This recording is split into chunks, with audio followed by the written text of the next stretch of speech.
Hi, I'm Miss Misery.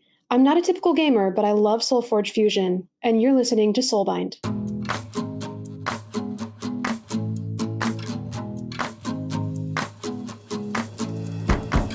You're listening to Soulbind, a new podcast about the people who play the hybrid card game SolForge Fusion and their relationship with this game. I love this game, and I'm curious to find out what others love about it too. How were you first introduced? How has the game changed for you over time?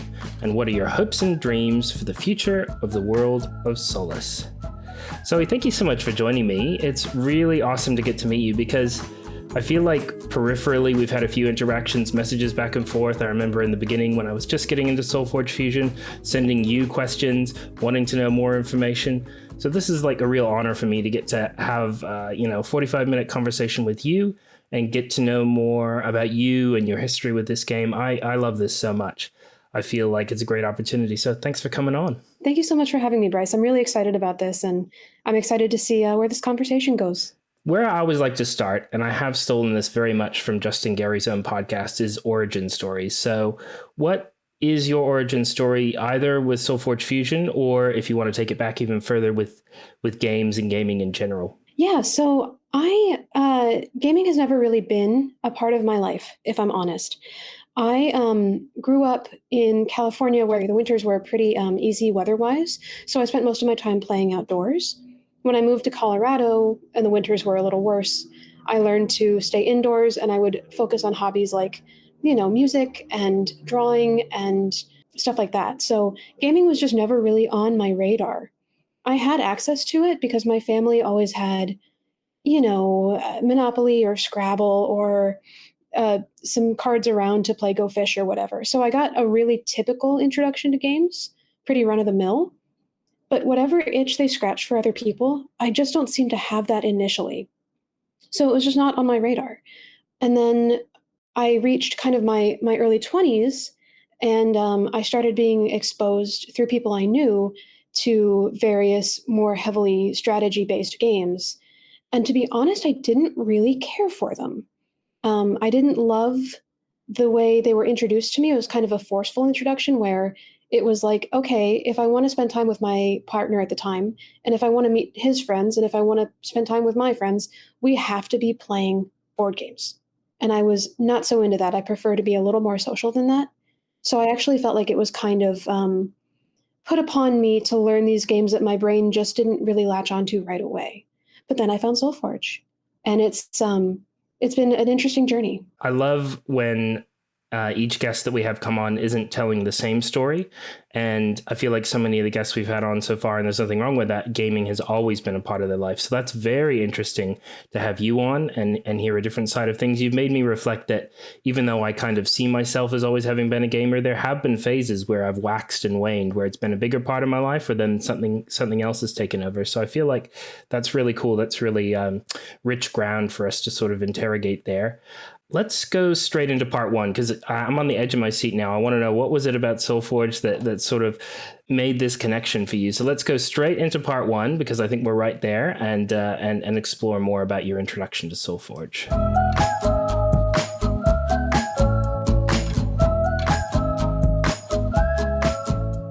All right, so we learned a little bit about you. We learned a little bit about some of your hobbies, and maybe you didn't have the best introduction to some of the more heavy strategy games with sort of the social dynamic situation that was present there. So I'm so curious. What was it about SolForge that hooked you? So it was church. And I like to say that I met SolForge on Tinder. Because I met Church on Tinder, and he's not going to love that I said that. Sorry, Brian. But we hit it off straight away. And one of the first things that he told me, because this game is such an important part of his life, he said, he kind of put it in that like kind of trying to impress a new date sort of way, where he said, I'm the 9th best player in the world at this strategy card game. And I was like, oh my gosh, wow, this person's really smart. He's obviously very strategic with his ability to think through these games that otherwise are really difficult for me. And I said, what's the game? And when he said SolForge, I'd never heard of it. So I was really interested at that point to get to know it a little better, mostly because I could definitely sense that Church is a really interesting, unique, kind, and worthwhile person to have in your life. So I wanted to keep him around, and I thought, well, if this is really important to him, and I really value his values, then by extension, I bet I'll like this game. So we ended up playing it one night at my place, um, and we played his way, which is when you first start out playing the game, if Church is the person teaching you, he asks you to show him your hand so that you can talk through your options and figure out your strategies. And if you're just sitting there thinking, he'll say, "Come on, tell me what you're thinking," try to strategize it out. So I ended up, quote unquote, winning that game. I like to say it was 2 versus 1 because it was him and me versus him. But I was really encouraged by, he was encouraging me to say, like, you're picking up on this quickly and you're doing a good job, which are things that I had never heard before as I was learning to play games. Mostly I was just kind of shuffled into the gaming experience, but he was really making it something that I could appreciate, something that was my own. We had actually only been dating for a couple of months when Gen Con rolled around last year. And at first, he had plans and he had pretty much fleshed out his itinerary. And it didn't seem like there would really be space for me to go based on, housing and hotel situations and all that. But in the end, I actually was able to make it. And I'm really glad I did. Because he said he would be competing in Worlds, and I really wanted to support him. And I knew this is so important to him. This is something I enjoy. I already know a few names and faces from the Discord. I should go to this. I should have a nice time. And it'll be important for our relationship as well. And that ended up absolutely being the case. We had a great time. It was exhausting and so satisfying to be able to meet everybody and just play games for like 15 hours a day and get no sleep. It was an adventure. And it was very worthwhile. So that's kind of where my tenacity for the game comes from, is like, well, if Church is going to be my partner, then I have to give this a try. Oh, wait, this is awesome. This is a great game. I really enjoy it. And I've actually been getting better at it, very slowly, but surely. I love the part of your story that I think I'm latching onto in the most is that with your previous experience with games and strategy games, there must have been a bit of hesitation along the way. I'm not sure what this is going to be like. I'm not sure I'm going to like this, but at each step, you really seem to embrace the unknown and be willing to give it a go. And then for that to give you these wonderful feelings of connection and community when you're going to a Gen Con, you're meeting people. And I know what it's like at those conventions. It's this really interesting mix of like enjoying the experience, but it also can be quite overwhelming and it can be exhausting, but it's also a lot of fun. Like I love that experience. I haven't done it for a while, but I really want to do it again soon. Let's go into that a little bit more depth into what that Gen Con experience was like, because a lot of us that live here in Australia, we hear a lot on the podcast about a Gen Con. We have smaller conventions like PAX here in Australia, but is there a moment, like a chapter marker that sticks in your head where you were having a really good time at Gen Con, whether it was were you watching the finals or seeing Church doing very well, or maybe you just had like an introspective moment where you were looking around and thinking, amazing how I'm connected to all of these people. I'm wondering what memories kind of come back for you, any specific memories? Overall, the experience was one of, typically I wouldn't fit in this kind of situation, and yet I am. And that was lovely. I will give a shout out to the Catlin family, Dan Catlin and his kids, because they are really, really lovely people. They're local to Indianapolis. And so they came by for Gen Con, and they had already known Church for like a year or so from the previous year's Gen Con. And they were so excited and happy, and they were asking me questions about like myself. What is that about? That was really, really great, very refreshing. We ended up playing some pop-up games, and that was a really good memory for me because it wasn't part of a constructed tournament or a sealed or anything like that. It was just like, it's after hours, we're kind of tired. Some people are going to dinner, but some of us are going to stick around.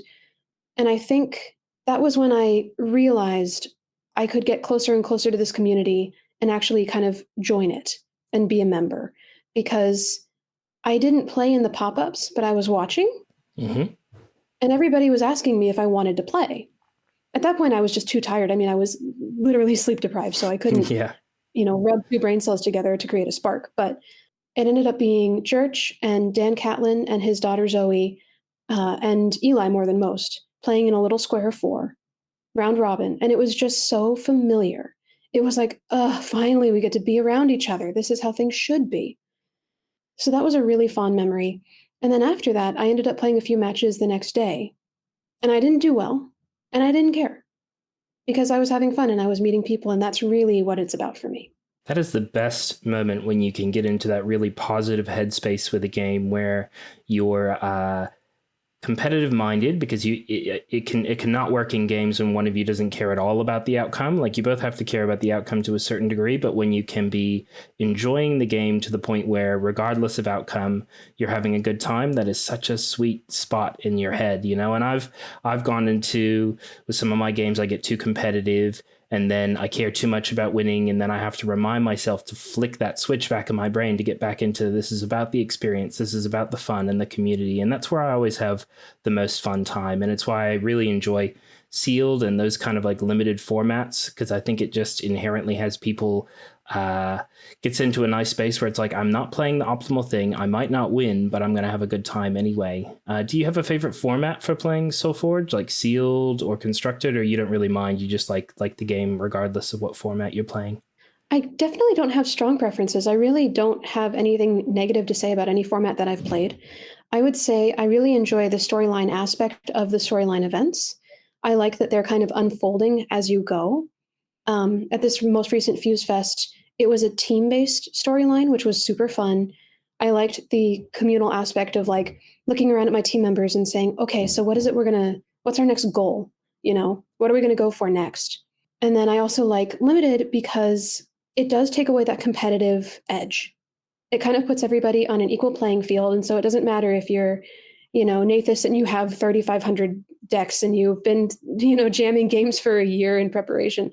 Everybody is equally able to access more or less an average pool of cards. And I really like just doing what I can with what I'm given in a short amount of time.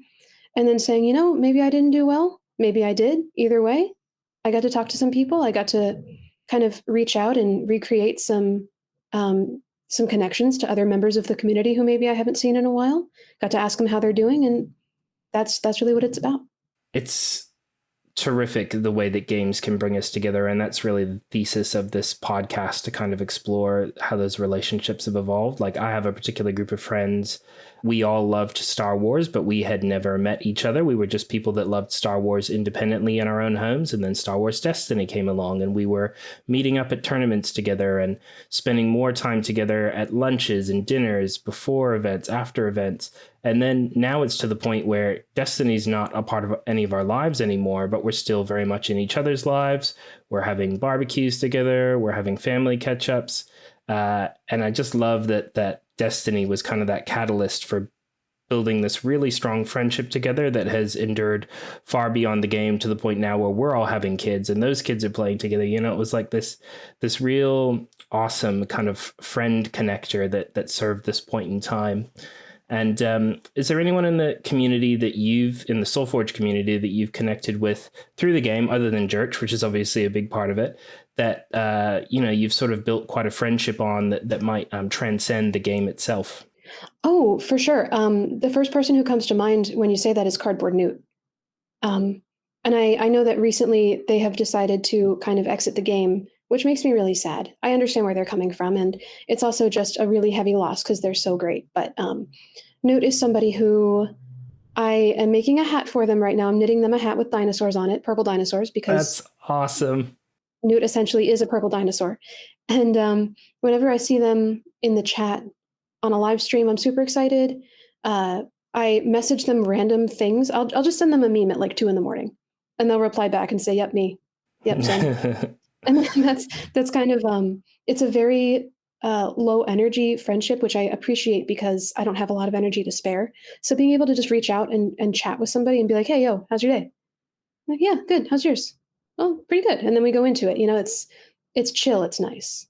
So I really appreciate them. Yeah, and I think there's just something about the way our modern societies are built, that there's not that many opportunities when you get into your, like past your school years, where you get those real big opportunities to connect with people.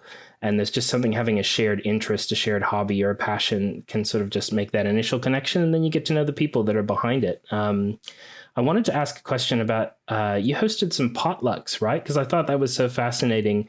I want to know everything about where did you come up with that idea? Were you nervous to invite these people in, or at that point in your relationship with this community, you were happy to have everyone come? Because I've never heard anything like it, and it sounded awesome from all the promos that George did on it on Charge Play podcast.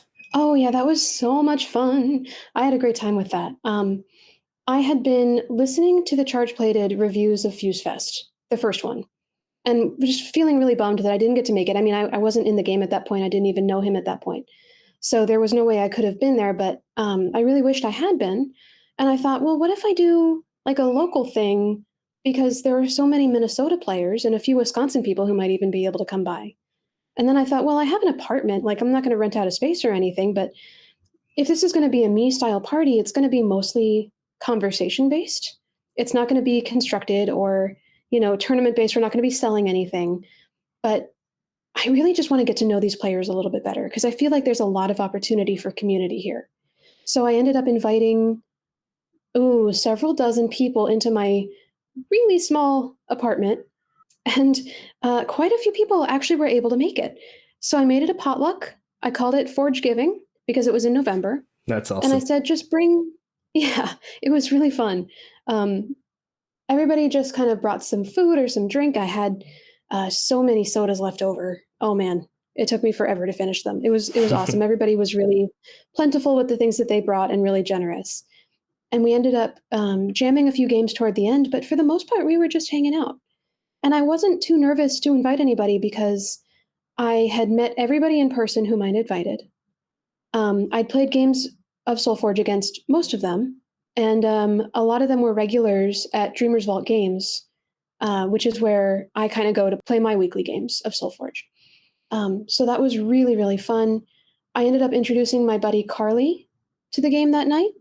Carly is all over the Discord. She's amazing. She's a local. She also works for Dreamers Vault, just like I did, just like Church did. And she's a competitive Magic player. I don't know how competitive. I just know she's really good at it, like scary good at Magic. She's a strong player. She participates in the OzForge events regularly. Thankfully, she gets up early for it, and she is a force to be reckoned with. So I'm really looking forward to hopefully having her on the podcast, hearing her story as well, because I agree with you. She is a strong competitive player, and it's great to play against her. Yeah, and she's also a baker, which means she gets up at whatever o'clock in the morning and can play in the Australian time zone events. Mm-hmm. I started going easy on her when I first started playing against her, and then I quickly realized that even if I tried my best, she was still going to smash me to bits, and she did. It was great. I was so happy that I was able to get her into it that night.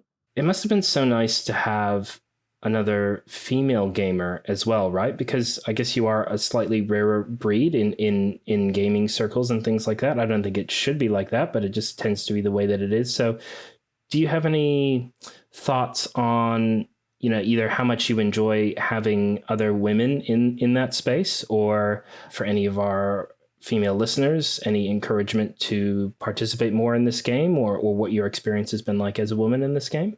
I will say that the best way to quantify my experience as a woman in this game is to compare it against my experience as a woman in the world, which is rough. It's not easy.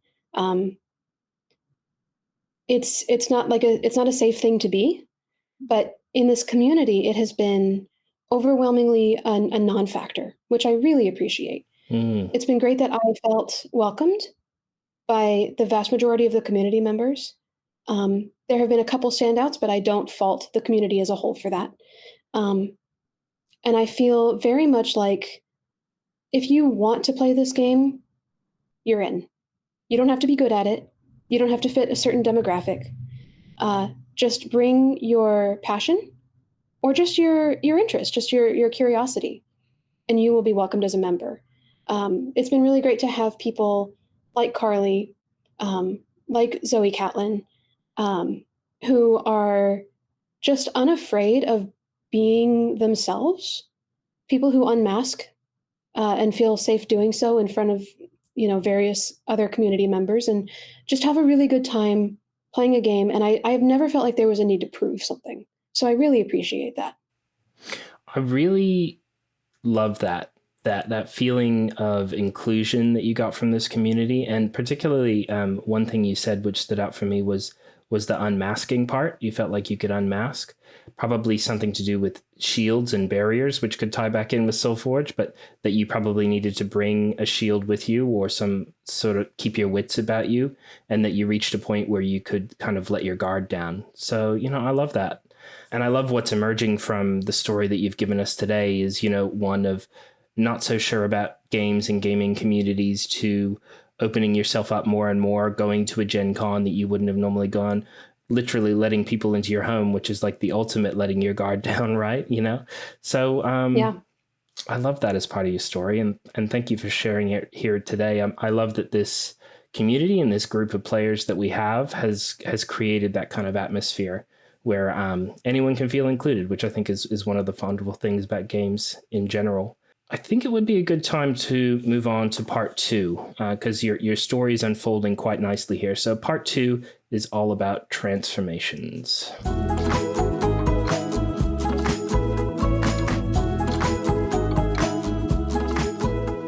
We've talked about a few milestones along the way for you already. We've talked about Gen Con, meeting Church as a big transformation. Gen Con is a big transformation. I think feeling comfortable enough to host Miss Misery's potluck. What did you call it? ForgeGiving, which is awesome. Yeah.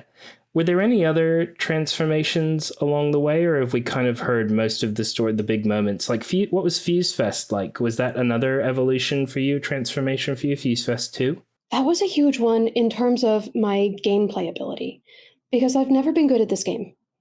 There have been times when I've been frustrated because I was running decks. I managed to pick a deck that's like the most frustrating archetype if you don't end a game quickly. Mm-hmm. It's a life gain deck with a carnivorous taro, and it's a Dissian. It's purple green, and it shambles too. So you gain life forever and ever and ever, but there's no real breakthrough in it. And there are no really easy ways to deal damage to your opponent directly. So I end up gaining life all the way through the end of the 3rd cycle because the opponent just can't take that away at the speed that I'm gaining it. And then the 4th cycle comes around and I have no level 3s left because I've been leveling all the same cards every cycle. And I played the level 3 versions, and now I have a handful of level 1s, and they're all just the throwaway cards that I didn't even want to begin with. And so over the course of the 4th deck cycle, the opponent manages to kind of swing at me, usually in pretty big bursts because they still have breakthrough creatures or whatever. And then I lose. But I lose in like cycle 4, turn 2 or something. So it feels like I've been declining over the course of the entire match because I started off really strong, gaining life and dealing a little bit of damage. And then it all just took like 3 combats to get rid of all of it. So that was probably not the best pairing for me to start my journey with. I did get kind of frustrated playing that against a few people. I'm frustrated at myself, really, for not figuring out how to pilot it better. And that was kind of how I saw myself as a player for a long time, was this person who, I never was into games. I'm not really supposed to be into games. I'll do this to support my partner, and it's fun, but I don't like it competitively because I just always lose. And as much as I like to be kind of a source of optimism and say, as long as you're having fun, that's what matters. There is a lot of fun that comes from winning. Yeah. And I wasn't doing any of that. Yeah, it's a sliding slope, right? Like trying to find the place in your brain between, I don't care about this game, I do care about this game, I care about this game enough to have fun, I only care about this game when I'm winning. I feel like it's this spectrum that we're all on to try and find that sweet middle spot where it's like, I'm having fun and I don't mind what the outcome is, but that's not always sustainable forever. You do need the wins every now and then, or some people do, maybe some people don't, but some people need the wins now and again as a reassurance that all the time and energy that I've invested into this game is paying off and I can feel like I'm improving on my own journey, right? Exactly. And that's what Fuse Fest 2 was for me, because there was a moment when I pulled a really nice set 3 deck. It's a really strong Sunder, and I paired it with a Necrium that has a Tempest Betrayer in it. Cool. And it's called Wildfire Maiden, and it says when it's in a lane with an Exalt, you can activate it to deal 4 damage to a creature or player. Nice. Like a Seer Mecha Mage, but exalted. Yeah, it's super spicy. And there are some really good exalts in that deck as well. So I ended up playing that combo. And in the first round of events, it was the sealed, I believe, was the first night. I went 3-2. Awesome. And I said to myself, you know what? Hell yeah. I managed to pull out more wins than not. I'm really proud of that. But the really defining moment of, okay, maybe I'm not terrible at this game anymore, kind of came the next day when I beat like 3 people consecutively, and it was Puffin Man, Nathus, and Fletch. Those are strong players. Well done. I would be Yeah. so excited to just beat one of those players, but to beat all 3, like, congratulations, seriously. Thank you. Yeah, no, I feel like it was really months coming along. And I feel like I did a lot of learning. I'm not as excited about the win as I'm excited about the process of getting better. Self-improvement. Yeah, exactly. It's proof that I've been improving. That all of this game jamming and talking to Church and listening to his podcast, that's been actually helping me as a player. And that's really exciting. Absolutely. And should be celebrated too. I think it's so easy to focus on a specific game that you played or your most recent game and try and take that as a measure. And it can be hard sometimes when you really absorb yourself in a game like this, not to take your own wins or losses as some kind of measure of self-worth as well, you know, especially when you're really passionate about a game. It's such an easy trap to fall into, to like feel good about yourself when you're winning a bunch of games and kind of drift into a space where you may be feeling not as good. That's what I find anyway. It's a kind of consequence of me only playing one game at a time, I feel like, you know, whereas maybe some other people who play different games can go through like a dry spell, and that's okay, but I'm doing okay in these other games. You're someone like me, I imagine, who's just playing SolForge. There's no other kind of games that are around for you at the moment, or maybe there are and we haven't gone into that yet. Well, like we were talking about before you hit record, I'm somebody who tends to like hyperfixate on stuff and get really into it. So it's just not been games in the past. But it's been other nerdy stuff. Like I'm really into Mystery Science Theater 3000, and that's been kind of an ongoing thing for me for the last dozen years. So when I pick something, I really stick with it. I've heard you describe yourself as like a monogamous gamer. I feel that way too, not with games, but with other similar kind of nerdy, mostly television related media. But there's a lot to interact with, and there's a big community in that fan base as well that I really enjoy. And I recognized a lot of that coming into SolForge was like, oh, these are my Mystery Science Theater people, but they're just SolForge skinned, you know? And that made it really inviting for me to come in and be a member. You've reminded me that I definitely also went through a phase of being in love with Mystery Science Theater 3000, and I probably need to get back onto that because I spent many afternoons watching that show and just laughing at how good the improv commentary was.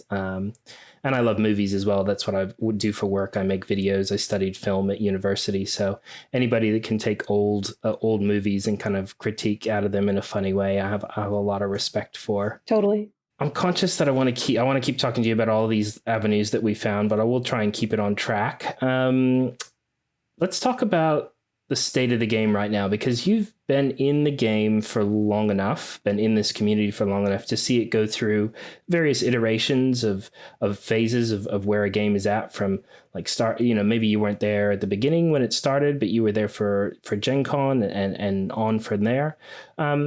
What do you love about where the game is at this moment in time, recorded in end of May 2024? What I love is the story I keep hearing from every single person who plays this game, which is it speaks for itself. It's just such a good product. Like, regardless of what anybody thinks about Web3 or management of the game in general, which I know has created a lot of like conflicting views within the community, the game itself is just so good. And I think that all you really have to do to get somebody into it is to give them 10 minutes with the cards. Because the fact that you can crack a sealed box and say, this is everything you need to play. I'll pick 2, you take the other 2 or whatever, and we'll just fuse them together and start a match. And it's not a match that anybody else has ever played in the history of this game or will ever play again. Yeah. That's so unique and so wonderful. It's a really, really interesting and clever product that if it just gets into people's hands, they'll love it. So I don't doubt that this community and this game has the foundation that it needs to be really super successful, because the proof is in the product itself. Yeah, and I think you've probably had this experience teaching other people the game, and I've had the experience teaching other people the game. It's not hard, especially compared to some other games that I've tried to teach people, that where the rule set's large or there's a lot of complicated mechanics at play. And I love some of the ways I'm going to steal some of those things you said about, this is the only time this match will ever be played. I love that as a hook. So I'm taking that. I'm sorry. Go for it. Is there anything that concerns you about the state of the game right now? Because I think you did a really good job setting up like some of the positives, some of the things that you love about where we're at right now, but there's always two sides to any coin. So what's going on the other side, things that concern specifically you about the state of the game right now? I worry about the sort of sense of heightened uncertainty about the future of the game that's pretty persistent in the community right now. I feel like it's unclear where we're going. And even though that's always going to be true, it's made more unclear by this recent announcement about Web3. And I want to be really honest and say that I don't know anything about blockchain. I don't know anything about NFTs or any of that sort of crypto subculture that this game is going toward. So I'm not going to speak to that because I just feel super unqualified to have an opinion.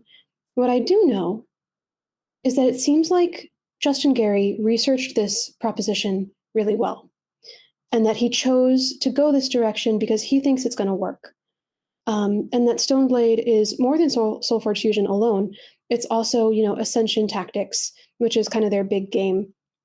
And they're working on other stuff too, and they're expanding, and they've been around for 10 or 15 years or something like that. So I don't doubt that Justin made a decision that he feels confident about.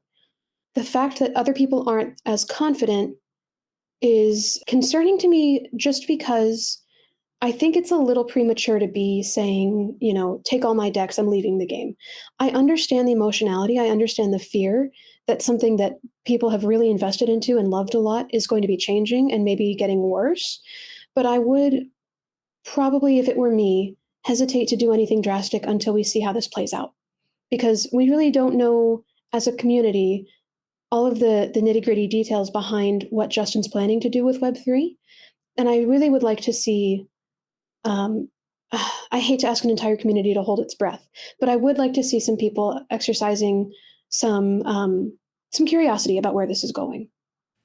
I think part of the issue that I'm seeing, if I try and look at it from a real macro level, is that a lot of us who have been participating in gaming for most of our lives, from being, kids going to comic book shops, staring at cards in the window, to learning how to play them, to buying into one game or another, is the cycle has played out for 25 years of people getting into a game, investing in a game emotionally, financially. Then the game goes away. If you're not Magic, Yu-Gi-Oh, or Pokemon anyway, then the game goes away and your heart's broken and you learn to love again. You find another game and that one goes away. And I do feel like part of this is like a neural path in a lot of our brains. I think I'm guilty of it as well, of just almost like a given assumption that things will end, whether it's a 2-year cycle, a 5-year cycle. And so I feel like there's a latent fear there that was already kind of primed across all games that this is playing into. And as well as that, people are afraid of change. So a big change like this, and without knowing the full information about how everything's going to play out, like we have ideas, but not everything's fleshed out. Not everything, they're saying it's going to be opt-in, but that creates some doubt. And also with the history of SolForge itself, like I'm not an OG SolForge player. I didn't play the original app, but I know people in our OzForge community like Jed and other players that are in the game did play the original SolForge, and that went away. So I think part of it is just the atmosphere that's naturally there because it's a collectible card game. That's also there because SolForge went away, the original SolForge. That contributes a lot, I think, to the fear. But I really liked your spin on it. And I feel like some of the people who've been on the podcast so far are on the same opinion, that they want to give Stoneblade and Justin the benefit of the doubt. They want to see where it's going. There's nervousness there, but I really appreciated your sentiment of let's try and hang on and let's try and see. Because I'd like to think there is a world where this game does survive and that this can enhance the game somehow, or if not enhance the game, that it doesn't take away from the game in one shape or another. You know, as someone who's only 4 or 5 months into the game, I feel like I'm catching up on a lot of things, and I don't want to see it go away just as it's getting good for me. So I do feel like they're listening from what I've seen, at least in the messages they've sent. And I really hope they're listening to this podcast as well, and sort of the firsthand accounts from players like yourself of how they're feeling at a moment in time. You know, it's different. 45-minute discussion where you get to know what a person's inner thoughts than a couple of lines on a sort of Discord message or a poll or something like that. Do you have anything more that you wanted to say, either about what you love about the state of the game right now or things that concern you, or would you like to shoot into a bit of fun and we'll go straight on to relationship test, which is the lightning round? What do you think? I will leave this segment with a sentiment that Church says to me sometimes. He says, regardless of anything that happens, I mean, it could be the apocalypse tomorrow. If that happens, we'll still have our decks. We can still sit down and play a game with each other. Yeah, well said. So lean on that. Yeah, perfect. All right, well, let's head into part 3, relationship test.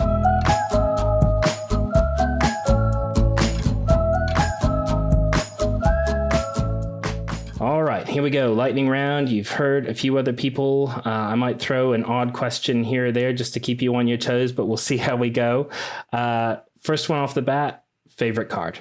Could be any set. Could be something you just found in set 3 at Fuse Fest that you're particularly loving at the moment. Could be favorite right now or favorite of all time, whichever you prefer. I have a favorite combo, which is Digitize and Fire Fist Your Auntie, because it's so stupid.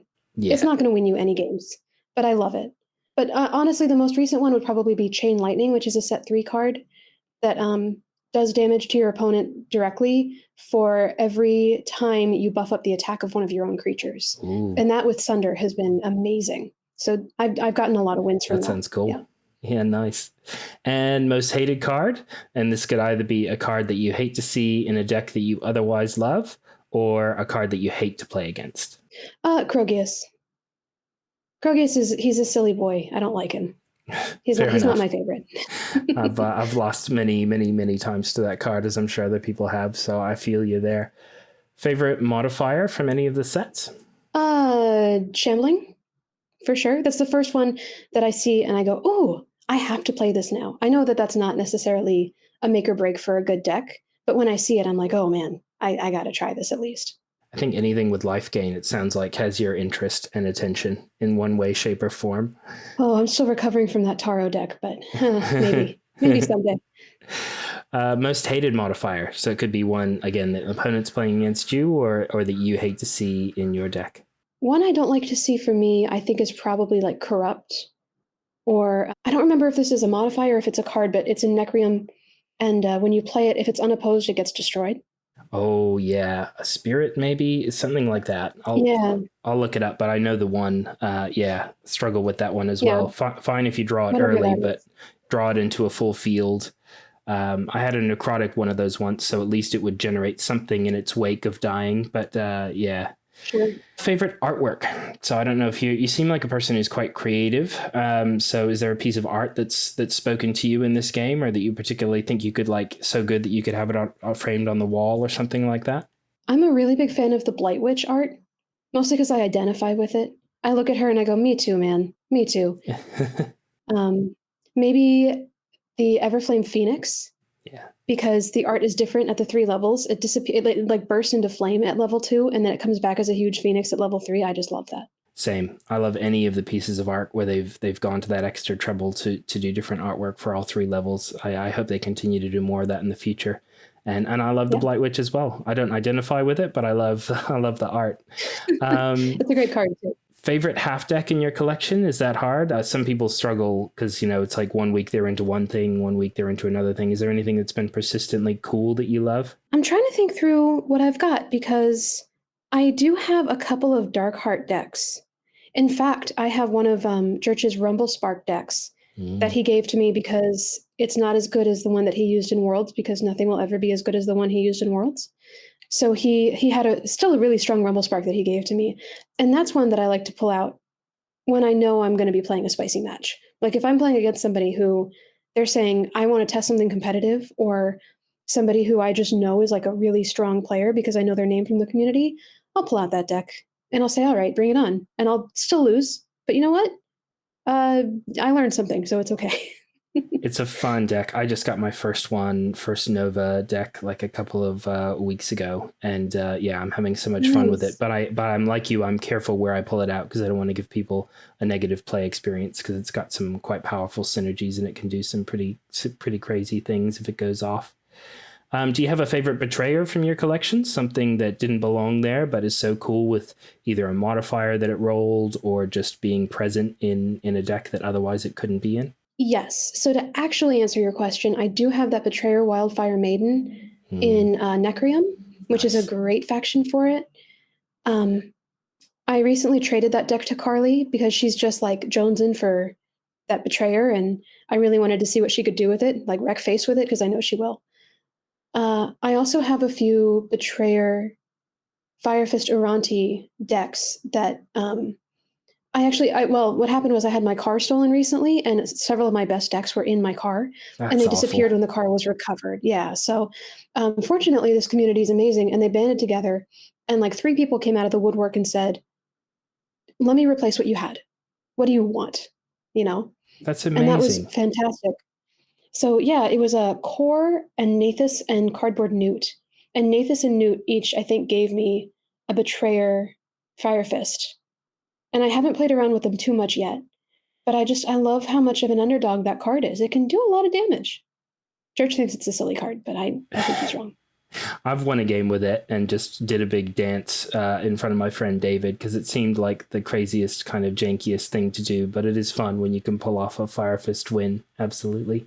But that's amazing that the community, stood up and wanted to support you through what could be a really difficult time. Like I've known people in other gaming communities who've had their Magic cards stolen. They had like Gauntlets of Power, really expensive cards, and that's a very hard moment, like A, losing something that means something to you, and then B, feeling like you've got to start over again. So I think that's wonderful that they stood up and that they wanted to help you. And I'd certainly like to do that for any member of our community that has that issue. So definitely reach out if that happens to somebody, and I'd like to help them pay that forward as well. That's wonderful. Yeah. Do you have a favorite game mechanic, just to round things off for relationship test? Like an element of the game, whether it's life gain or the upgrading system, or just something about the game that you particularly love? I really like spell slinging. I don't know what it is. I don't know if it's a thematic thing. Like I'm picturing myself actually fighting this battle, and I'm just pulling magic powers out of the air and sending them at my opponent and doing damage. But something about just summoning the ability to do damage is so attractive to me. I just got into it recently, but like Fit of Rage is one of my favorite cards for that reason. I know Jurch loves it, so maybe he's helped imbue you with that love, or you found it on your own, but it certainly seems like a Jurch thing to sling spells. Yes, it is. All right, well, let's move on to the final part of this interview, which is your future together.